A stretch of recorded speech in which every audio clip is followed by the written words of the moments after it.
So let me try to put we3 in perspective in terms of time from 1900s all the way up to 1930s. 3 decades, and at the beginning of the 20th century, the Southwest was increasingly influenced by railroad networks, large scale mining, and commercial farming based on mass markets. When Chinese migrants arrived as early as 1790s, the laws were harsh against them. Chinese migrants were prohibited by law in 1970 from obtaining U.S. citizenship. Then Congress passed the Chinese Exclusion Acts. Indirectly, the Chinese Exclusion Acts gave the opportunity for Mexicanos to find work in the Southwest. The Reclamation Act of 1902 opened up much of the Southwest for the agribusiness. This was a time of prosperity for many Mexicanos who came to work in the agribusiness, especially in the sugar beet throughout California and Colorado. By 1907, all these anti-Chinese exclusion acts ended up opening up the doors for Mexicanos to work also in the railroad systems. There was so much demand for labor that during this time agribusiness began paying agents to recruit farm workers. Mexicanos were also recruited to work in the mines. For example, the Western Federation of Miners and the American Federation of Labor in the early 1900s opened up the doors for Mexicans to work in the mines. So the Mexican Revolution was really violent. From 1910 to 1920, there were about 1 million Mexicanos who entered the U.S. escaping the war. However, the Mexican Revolution created tensions at the border. There were many groups like the sediciosos who started to attack Anglo businesses. One of the most controversial plots is the Plan de San Diego. It was a revolutionary manifesto supposedly written and signed in South Texas in the town of San Diego. So the plan provided for forming a liberating army of races and peoples to be made up of Mexicanos, African Americans, and Japanese to free the states of Texas, California, New Mexico, to retake back the Southwest from the Americans. By the time the Mexicanos wants to act on the Plan of San Diego, you have the Texas Rangers who were retaliating against most of these Mexicanos. They acted as vigilantes.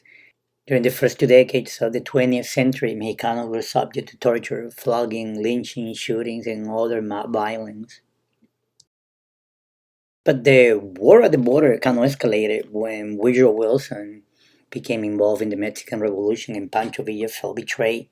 And this is the beginning of Pancho Villa actually going into the US and attacking Americans. There was a lot of tension at this time. You have World War One and the Germans who wanted to also work with the Mexicans. And they sent that infamous Zimmerman telegram where the Germans promised Mexicanos, if you help us out to fight against the US, we can give you back the Southwest. So after World War One, there was so much hatred towards the Mexican American communities. By the 1920s, the Ku Klux Klan had become very active in the southwestern mining camps, viciously killing a lot of Mexicanos. Even though the Jim Crow didn't really apply to the Mexicanos because the Mexicanos were considered white, there was a lot of segregations on the Mexicanos. But the Mexicanos organized themselves with a group called Mutualistas, and they provided services to Mexicanos who were denied, like, let's say, education or healthcare services. By the time the US is entering into an economic crisis, Mexicanos become a scapegoat for the lack of jobs.